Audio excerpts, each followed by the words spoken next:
उनका 4-4 गाना इंटरनेशनल है, ये भी मैंने सुना तो मुझे हंसी ही आए। एक भी नहीं है। क्या करेगा इंसान, हंसी आएगा, लाठी तो चलाएगा नहीं।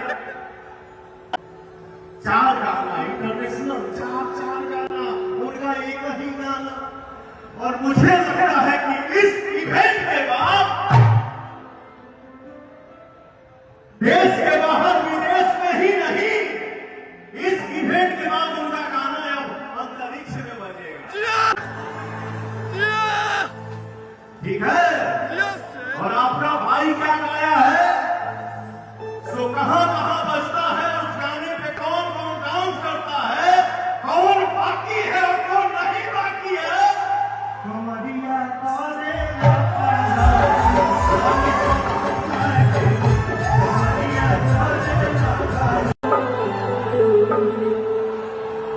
इस प्यार के आगे अगर पवन सिंह मर मिट ही जाए ना तो कोई गम नहीं है। I love you.